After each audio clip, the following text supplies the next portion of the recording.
Welcome back. All right, so a little over 2 years ago, I did a video where I talked about all 32 or 31 organizations at the time and my honest opinion on them. Now we're up to 32 teams, so I'm going to look at all 32 organizations and give my honest take on each one. Now I've got it arranged by divisions. We've got the Pacific, we've got the Central, we've got the Atlantic, we've got the Metro, and so pretty straightforward. I will do timestamps that will be at the bottom of the video, your chapters, where I look at each division. I will have a stamp for timestamp for each division. All right, so we're going to start things off with the Pacific Division and talking about the Anaheim Ducks. The Ducks, it's tough to say exactly how well things have gone. So Pat Verbeek's torn things down. At the time he took over, it was clear this team needed to really just commit to that rebuild, get their prospects, get their draft picks, and they've done a good job of that. Anaheim, I think, has done well. Now, they don't currently have a coach. We know that search continues. Their attendance this year was 87.1%. Now, I looked at various sources for percentage. I ended up going with the one from Hockey Reference. The reality is that really with different buildings, what their attendance is and what their capacity is, it can vary. Sometimes it's higher for certain events than for others. And it might drop. And anyways, 87.1%. There were a lot of empty seats in Anaheim, and for understandable reasons. Anaheim, really, there wasn't a lot of entertainment value there outside of the young players. And even then, they weren't getting goals. So it's not like you could tell your friends after you watched Anaheim game, hey, that was a lot of fun. There were all these really fun goals. Sure, they lost. No, not Anaheim games. But maybe soon, right? So for Anaheim, there's not really a grade I can give them, but I'm optimistic because I love Pat Verbeek as a player, and I hope he does well as the general manager for the Ducks as well. Fingers crossed on that. Calgary's in a similar position. They missed the playoffs unexpectedly. Should jump back into the playoffs, honestly. Craig Conroy just named the general manager. Now his job is to find them a coach. Their attendance this past season, 93.1%. And of course, we know that they need the new building. The plan is to get said new building, and we'll see how everything goes. I think it's going to happen. I think either way, I think that building's going to happen because Calgary does need that new arena, and this is the second time. So you really need to get this done so you can break ground and get the ball rolling and finally replace the Saddle Dome. As iconic a look as the Saddle Dome has, that shape of the roof does not help with acoustics for concerts, and is just in general viewed now as probably not the best idea. So it won't be a saddle again the next time around. Edmonton, I think Edmonton's a decent organization. I know a lot of people take shots at Ken Holland for some of the signings and trades, and I understand that. I don't think there's any GM in the league that gets 100% of their moves correct. But the Ekholm deal at the deadline, that was brilliant. So I have to give him that. The coach, Jay Woodcroft, all he does is win during the regular season. They didn't get past the second round of the playoffs, but they're still in a contending position. I don't see any reason why they won't stay there. Their attendance was listed at 95.7%. So they're doing a good job of selling tickets, which is not a surprise. Edmonton's a great hockey market and should stay that way. The Los Angeles Kings, well, here's where you might get a bit of a difference of opinion based on which LA Kings fan you ask, because I do see some negativity towards GM Rob Blake. Not as much towards Coach Todd McLellan, although at the start of the season when LA had a bit of a bump there were definitely some LA fans who felt that McLellan might not be the right guy to get this team over the hump. Their attendance this past year, 94.2%, so right in between Calgary and Edmonton. And attendance in the NHL this year was generally pretty good. It generally was pretty darn good, and I don't see any reason why that'll change unless ticket prices get absolutely ridiculous beyond the level they're already at. And I know people are already going to be saying ticket prices are already ridiculous. Yeah, I'm just saying they could absolutely get worse. So yeah, the LA Kings, I think, solid organization, and I don't really have anything bad to say in their regard. Did they pay a lot to keep Drew Doughty? Sure, but in the end, I think they can afford it. But we'll see going forward. It'll be interesting to see with some of the young players that have had their struggles, like Turcotte, like Byfield to some extent, although I think Byfield came out of it in the second half of this past season. We'll see what they do this summer and how they, get some of these kids up to speed. And we'll see if Byfield really hits his stride offensively next year. San Jose's a team that resisted the rebuild as long as possible, and I think they did it to their own detriment. Mike Greer, of course, the general manager in charge of trying to fix this without saying the word rebuild often. David Quinn behind the bench as the coach. I think Quinn did as well as he could with the team he had on the ice. Their attendance, 79.2%.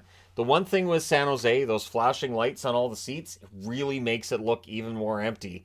Because, yeah, those lights, when nobody's in those seats, it's almost like it's saying, look, nobody's here. Do you see this? I find it weird. But and the fact that when you watch a San Jose broadcast, it looks like the camera's being shot from space. When they wear the black jerseys, I can't read anything on the back of those jerseys. So when they've worn the stealth jerseys with that camera angle, I can't read anything. I can't see who's who and any of that. So that's one thing with San Jose, but that's not really organizational, or is it? So for San Jose, if they're really and truly going to get this team into a position of contention, there's probably going to be some more pain along the way. And, fingers crossed that they get themselves some really good draft picks, some good young players, and can build. Because this is a team that needed that for a while. Seattle's done a fantastic job. Ron Francis, I liked him as general manager in Carolina. I think he's at least shown in Seattle that he's a pretty darn good GM. I think he was a year away from turning things around in Carolina. We'll get to Carolina, but Francis has done a really good job of building Seattle. The first year was rough, sure, but if you want to say he was cheap by not taking on certain contracts in the expansion draft, sure, but that allowed him to go out last summer and pick up players, and it made Seattle that much better. Dave Haxtell, I think Haxtell kind of had a fantastic year and proved some of the doubters wrong. The attendance in Seattle, 100.3%. Now, when it's over 100%, just think like standing room only. That's where you have like viewing areas where you don't necessarily have a seat. That's normally what that is. Or again, like I said, sometimes you'll have one listing of how many you can get in the building, and it may not be 100% accurate. So 100.3% in Seattle. Very excited fan base. Don't blame them. Then you get to Vancouver. So Vancouver, Patrick Alvin, the general manager, Rick Tocchet, the coach. This is a team that is really, really pushing the idea that they can get back in the playoffs next year. It on some level, it kind of sounds delusional, because this is a team that I'm not saying rebuild. I'm not saying they need a rebuild, but at the same time, it feels like there needs to be a pretty big correction of how their roster's made up for them to really and truly get into a playoff spot. There are pieces they need, and they have no cap space to add them. So they're going to have to get really creative in the offseason in order to make this work. Their attendance, 98.9%. Fans will come out in Vancouver. There's been more of a push for people to buy tickets. I think it drove ticket prices down a bit towards the end of the season. But still, the building is basically filled every night. And Rick Tocchet is the coach. There's some optimism that Tocchet and the systems he's brought in might turn things around in Vancouver. Then we got Vegas. GM Kelly McCrimmon. Now, George McPhee may very well still be, the one who's got a lot of say in moves made, but McCrimmon's done a good job as well. Hiring Bruce Cassidy seemed like a brilliant move. Their attendance, 103%. We're in that interesting spot where Vegas fans will say, see, we're 6 years into our existence, we're still selling out. And then other fans will say, well, of course, they're a good team, and once they're no good, everybody will stop going. And so that argument is still out there. And until the time arrives where Vegas is in a rebuild, retool situation, we'll never know. But either way, through the first 6 years of their existence, Vegas has really driven a lot of money into the NHL, and they're one of the best run organizations in the NHL as well. All right, Central Division time. So Arizona, and you got to start with Arizona because alphabet. Bill Armstrong, the GM, is doing his best to build the foundations for a really good team there. I thought Andre Tourigny did a very good job considering the team they had. Their attendance is 100%. I know, 4,600 per game. But it is still 100%. So according to the stat numbers, they've sold out every game this past season. And with Arizona, it really is. So where are they going to play in a few years?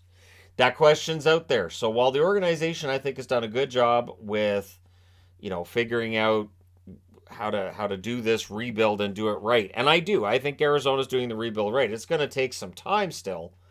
But the reality is, with that uncertainty out there, it's now starting to affect their ability to sign players, and I think it's going to affect their ability to keep and sign players this summer as well. They'll be an interesting one to keep an eye on. Chicago. A lot of opinions on the Chicago organization. I will say the on ice product this year was not great, but that was kind of by design. Kyle Davidson, the general manager, really made it clear that this was going to be a rebuild, and Luke Richardson, the coach, was trying to make it as difficult for him as possible, saying that yep, he's doing what he's doing, but my job is to get wins out of this team. And early in the season, Richardson did a good job. The attendance in Chicago this year, 83.7%. It's kind of well known that when Chicago's going through struggles on the ice, they do struggle to sell tickets. Again, I'm not saying anything bad about the Chicago area because ticket prices can be really high and it can be frustrating if you've lost faith in an organization. And again, with Chicago and everything that's gone on with Chicago over the years, there may be some who've lost faith in the organization. My guess is they draft Bedard, they get him in the lineup, and immediately tickets go through the roof. We know they sold a lot of tickets the day that they won the draft lottery. I'm guessing attendance next year will be back above 90%. And if they get better quickly, it'll get back to 100% relatively fast. Colorado. There's not really anything bad to say with Colorado's organization. Chris McFarland's the general manager. Again, much like in Vegas, maybe the guy above him, Joe Sakic, has a lot to say in what happens.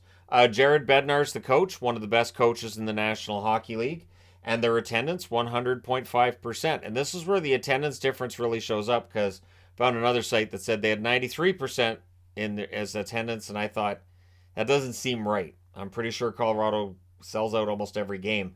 So, yeah, I found the 100.5, and I thought, okay, I'll go with this list. This seems probably more accurate, but again, the numbers can change. But yeah, Colorado's a really well-run organization. Sure, they lose in the first round this year, but they're still a very well-run organization. That doesn't change anything.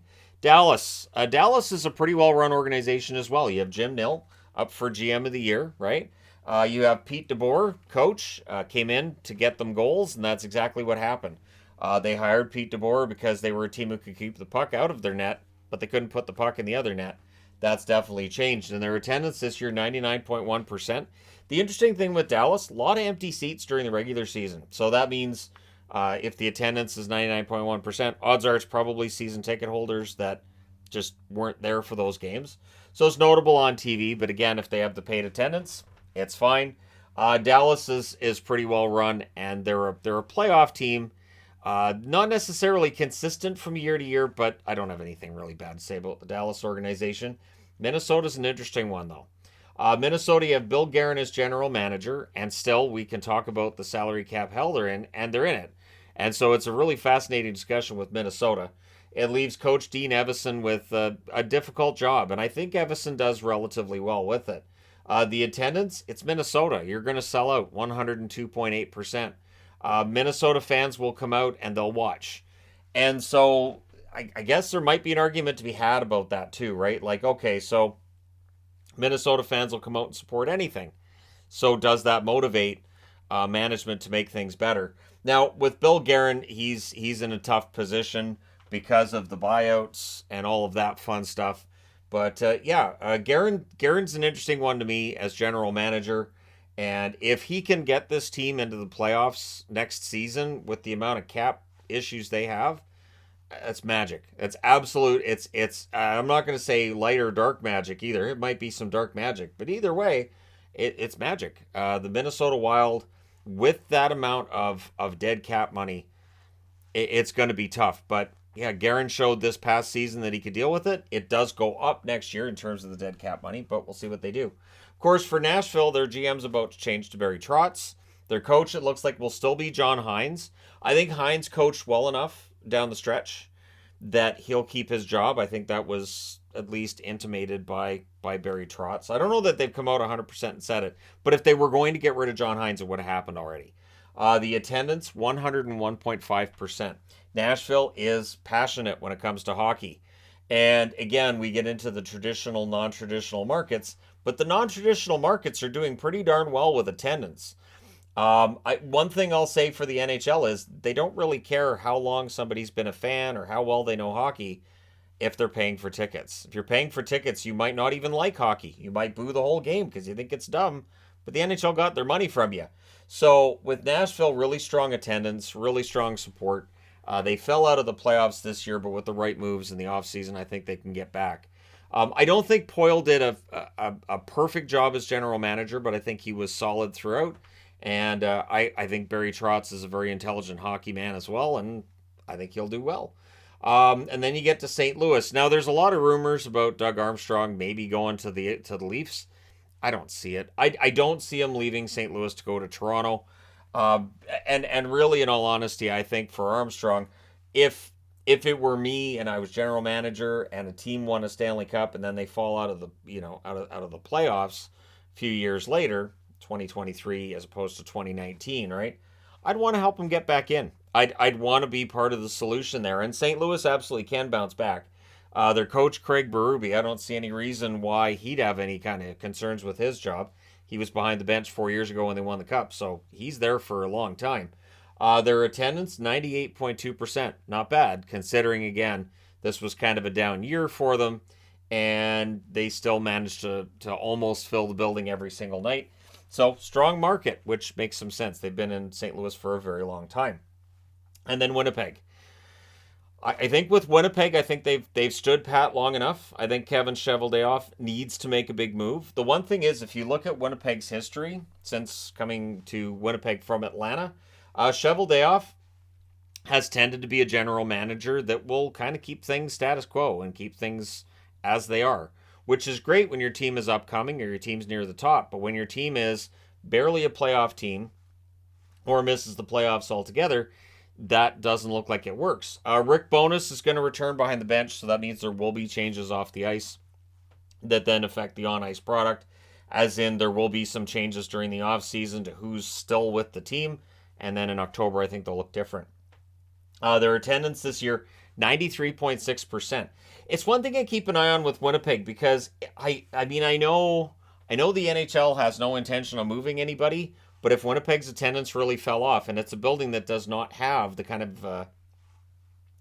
of capacity that like Chicago or Montreal has, and again with Winnipeg, they've got one of the richest owners in the National Hockey League. The guy's got a ton of money, but if the Jets started losing money, again we'll see. But anyways, just ninja dust. Forget I said anything.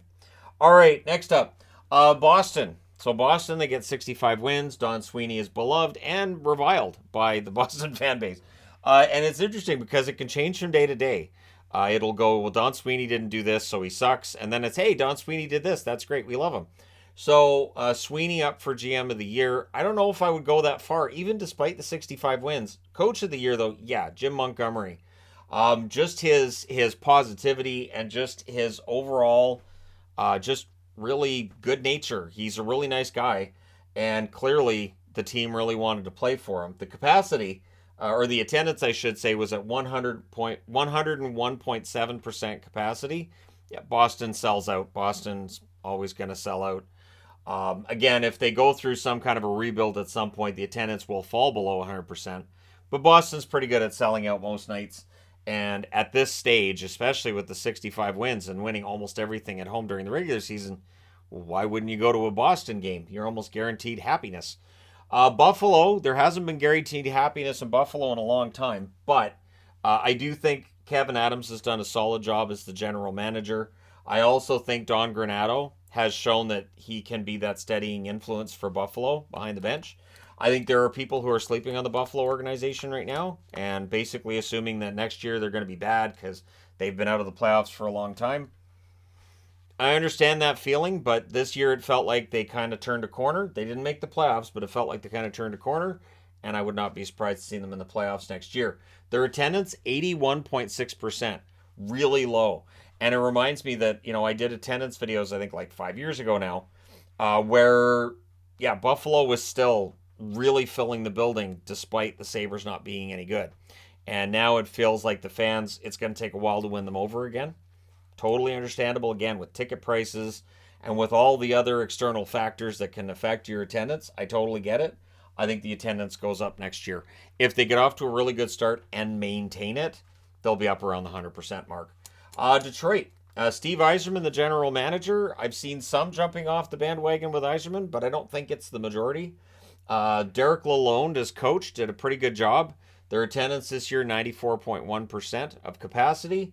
And I think Detroit's in really good hands with Yzerman. I think really Yzerman's a fantastic general manager.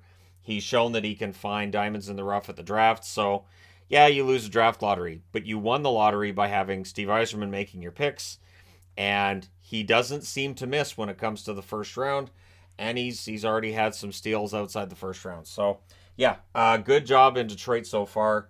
And I think they're going to get better next year, too. Florida's an interesting one.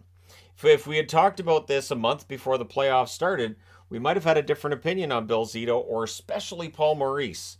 What we've seen in the 2023 playoffs is the basically the rehabilitation of the reputation of Paul Maurice, who walked away from his job in Winnipeg, was like, yeah, I'm done here.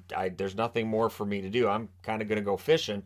And then goes down to Florida. And it was a rough season through most of the regular season, but man, did they get hot at the right time?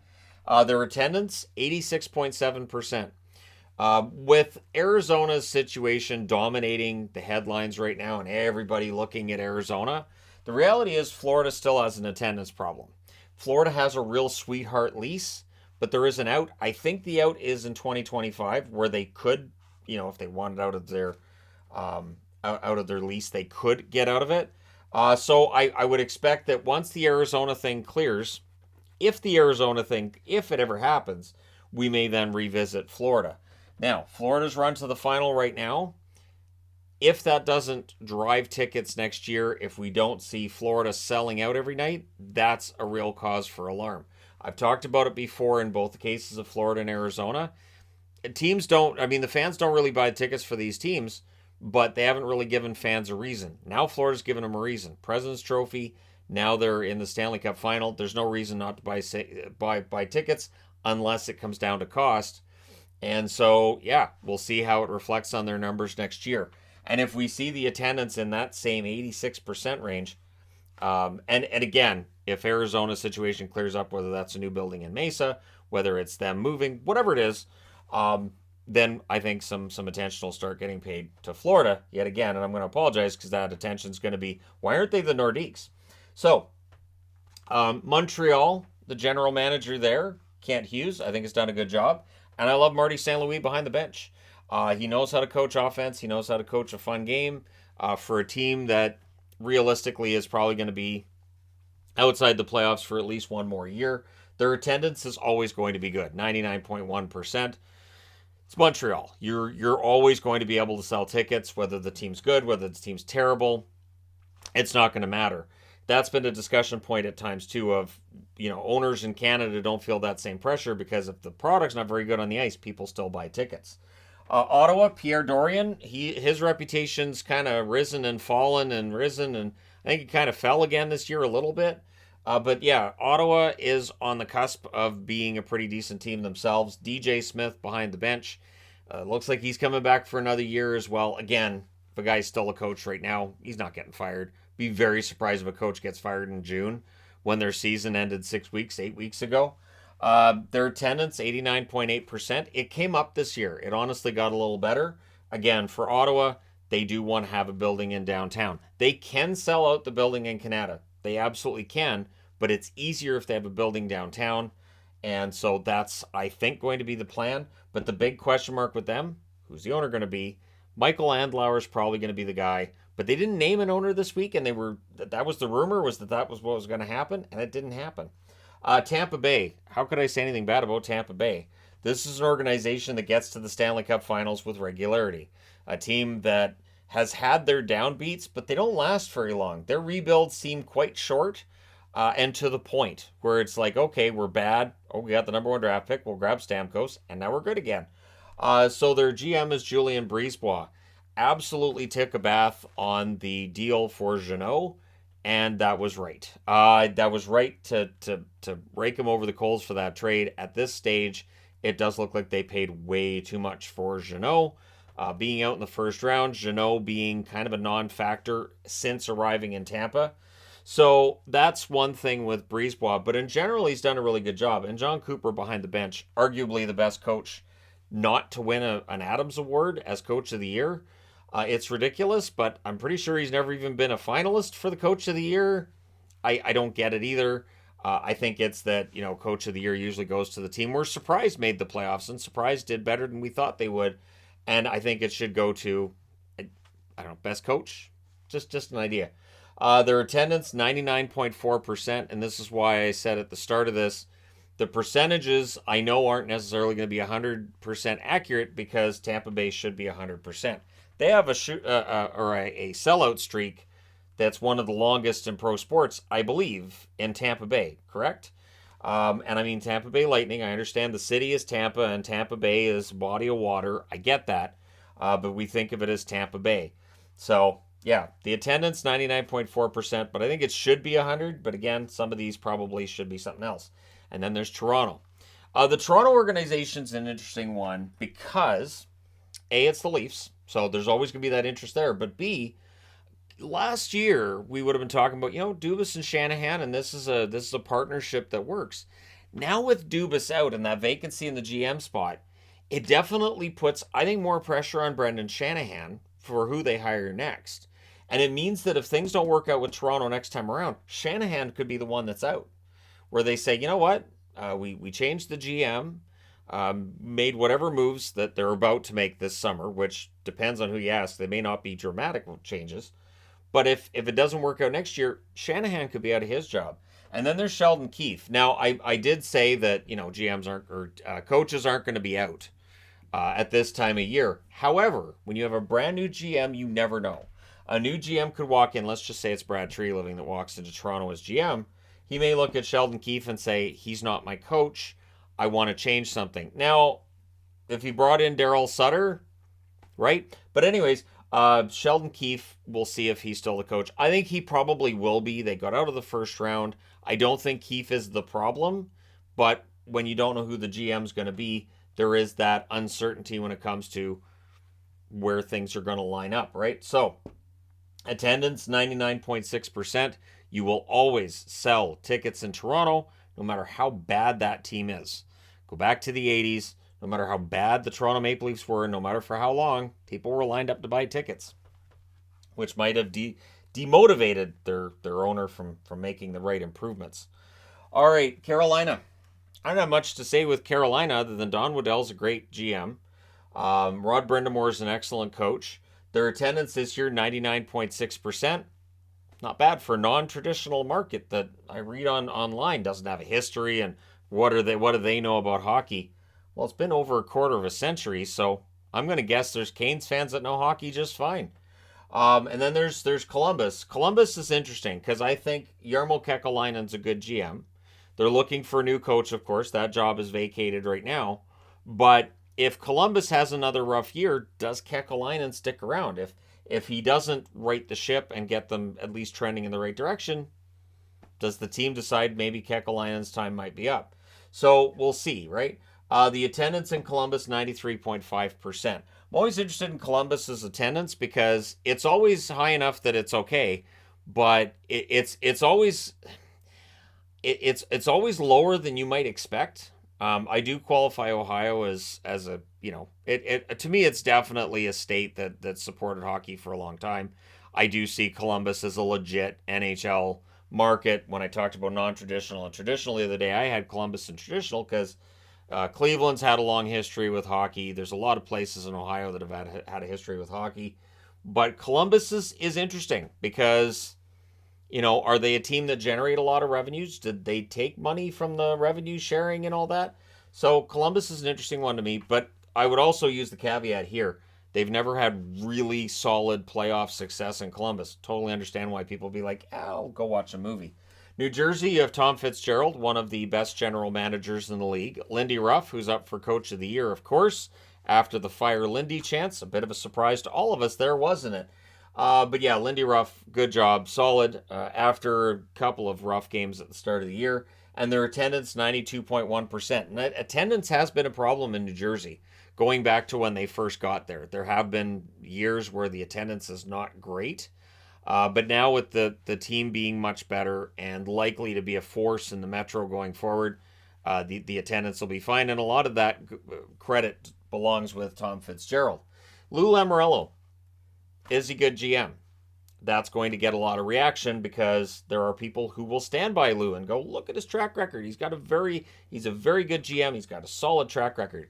And then there's others that will point to some of his free agent signings, his propensity to pick up older players, being stuck in his ways and not really, changing and adapting. There will be those that will say Lou could be better. And so there will be a lot of scrutiny on Lou Lamoriello, I would think, this coming season. Although there's some speculation about whether or not Lou comes back next year for the Islanders or whether or not he wants to retire. So I would think he comes back, but we'll see. Lane Lambert, I thought, had a decent first year behind the bench and so has earned himself that second year as well. The attendance in New York, 98.8% because UBS is full most nights. And UBS was absolutely what that team needed. And then you got New York. Okay, so first off, it's Madison Square Garden, so that's fantastic. Secondly, they're the Rangers, so we know they're one of the most steady, stable franchises in the NHL. Chris Drury, solid job as the general manager. I think he's done well. The coaching job is currently vacant. We'll see how long that lasts, but their attendance, 99.2%. The interesting thing is the Rangers are in a position where they could be a Stanley Cup contender. You could argue they are a Cup contender, but the playoff result this year didn't go in their favor like it did last year. So are they getting closer to, or are they getting further away? We'll see this coming season, but I don't really have anything bad to say about them. Philly's done their best in the offseason to get themselves together. So the first thing that needed to happen was, have a GM in place, and Daniel Briere, I'm thinking, will do a good job. So that was a solid hire. And then there's John Tortorella, who's the coach, but he's also going to be taking on some management things as well and learning other management responsibilities. I get the feeling that at some point in time he's going to be either assistant general manager, maybe that'll be hyphenated with coach, but I do think that John Tortorella is going to have a bigger role in the organization, whether he stands behind the bench or not. And then the attendance in Philadelphia, 90.3%. Not entirely a surprise the attendance drops with how low the expectations were this year, and that the team did live down to those expectations as well. So it makes some sense to me that the attendance drops. Pittsburgh's an interesting one. We have a vacant job right now as GM. So we can look at the head coach and say, well, Mike Sullivan, back-to-back cup rings, he's not going anywhere. But we don't know what the new GM's going to think. We don't know if the new GM's going to come in and go, you know what? I think I'm going to make some changes here. And if it is Kyle Dubas, if that happens, I think if it was Kyle Dubas, I don't think Sullivan goes anywhere, and I don't know that any major changes take place right away. I think Dubas would probably want to get a lay of the land first. But Sullivan would probably be a little bit more nervous at this point anyways. The attendance in Pittsburgh, 96.9%. Pittsburgh's pretty good at showing up no matter what. And so I wouldn't expect that to change. And then you've got Washington. Brian McClellan is the general manager. They do not currently have a coach. We'll see who they end up hiring and what the plan is going forward. I think Washington wants to jump back into the playoffs. I think that's Pittsburgh's plan as well. In both Washington and Pittsburgh's cases, they're teams that, they have some aging stars, and it might be a bit pie in the sky to try to, jump back into a playoff spot next year. But what else are they going to do? Ovechkin's not getting younger. Crosby, Malkin, Letang aren't getting younger. These are guys who want to win another championship, and you want to put a team around them that can win. So there's some pressure there to do that. One thing that I thought the Caps did well this year was acknowledging that things needed to be different, and going out and picking up young players and picks, which they've needed to do for a while. And that's something that Pittsburgh, I think, should be doing. But the new general manager will either make up their mind on that, or they'll be told what their mind is made up to as. One thing I didn't put on the board with these 32 teams is owners, because I talked about owners not that long ago, and that's a whole other argument, because there are definitely some owners that meddle, and there's some owners that don't. Some that are great and they're willing to spend money on whatever, and some that are pretty cheap and want to know absolutely where every single dollar goes. So that to me adds a whole different kind of level to that. I just wanted to get into the organizations. In terms of best run organizations, so I'll put my feet to the fire on this just before this video is over. Best run organization, I think, in the Pacific, I'd have to go with Vegas. Even though they have keep giving players away, they won the West again. In the Central, it kind of has to be Colorado. Stanley Cup last year and what Joe Sakic did to build that team up. In the Atlantic, I have to go with Tampa. I have to go with Tampa. Brief consideration to Boston, brief consideration to Toronto, or well, to Detroit as well. Toronto, I can't say because right now we don't know what's going to happen with that GM spot. We don't know what else could happen with that team this summer. But Tampa Bay, it just feels like they're always in contention and they're a really solid, consistent team. And then in the Metro, if I had to pick one team that I think is the best run, Carolina. Carolina's been consistently at or near the top for about half a decade now. They have a really, really strong ownership, and really, this is a team that's become much, much better and are expected to be in the playoffs again next year, which for Carolina, between 2010 and 2019, I mean, from 2010 till 2018, they didn't make the playoffs. 2019 was the first time they've been in the playoffs since 2009. This kind of a run might be frustrating for Canes fans because, conference final, they lost in 4 straight again, but at least they're relevant. And that's the important thing, right? So let me know your thoughts in the comments section below as always. Which teams do you think are run the best? Which teams do you think, well, they tried or they didn't try? Let me know your thoughts in the comment section below as always. Don't forget to hit like and subscribe if you're browsing your way through. You just happened upon this video. Thank you guys so much for watching, for all your support. I will talk to you again soon.